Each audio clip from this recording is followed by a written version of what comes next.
Hey guys, welcome to the channel. A little over a year ago, we decided to venture into the wood burning heat as a step towards self-sustainability in not having to rely on the grid, and also because of the rising costs of gas prices. So we were hoping to offset our gas bill to help lower our monthly expenses to make it a little more affordable to live. So there are a lot of things that we've learned in the past year, and I want to go over them, as well as giving you 6 tips that we have learned throughout this process. I would say the wood stove has been a huge blessing to our family. It's nice. We get free hot water now because I have it set up on the wood stove in the house to heat the water in the water heater as well. I'll put a link to that video at the end of this video to show you how we hook that up, and it works phenomenally well. I'm going to make some slight modifications to it this year, maybe get a little more hot water out of it so we can take some longer showers, but overall it's been a really good addition to the wood heat. So one of the most important things that we've learned with the wood heat is having dry wood.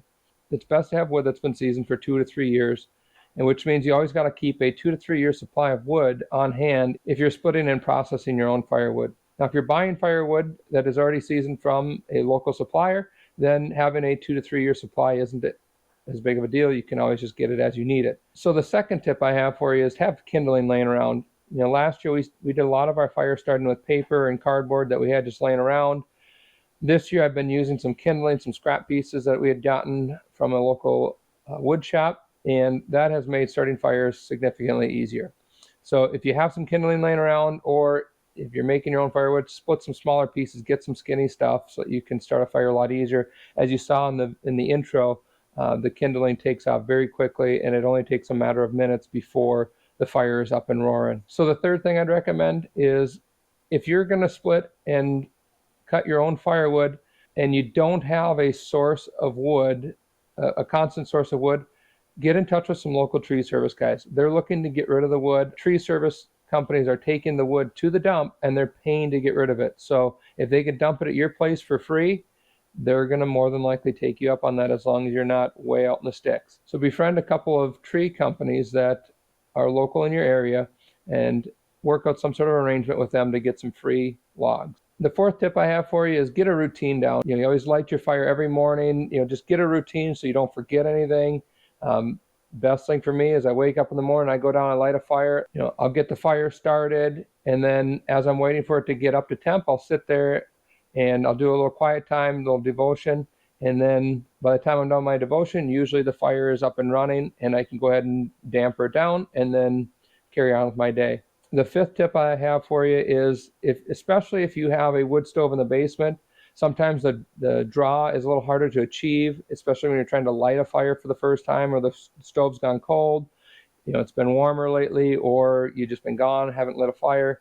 We've had many a times where we went to go light the fire in the basement and it would get real smoky in the basement. It wasn't a good enough draw. So one thing that I found that works really well for that is if you crack a window or a door just to let a little bit of air in, and then you open the door to the wood stove, leave that open for just a couple minutes. Usually loading the wood stove is enough.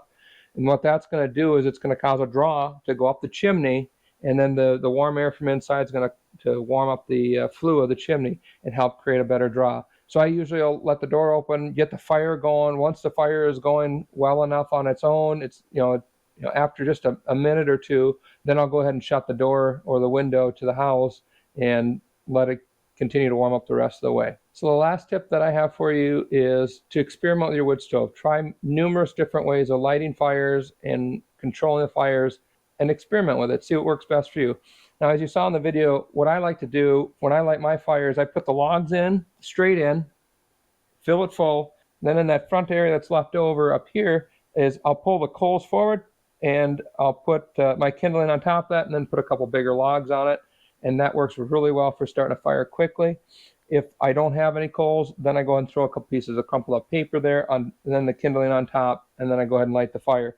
I like my logs to be around 16, 18 inches long, and that works out perfectly. And here 18 is really actually ideal.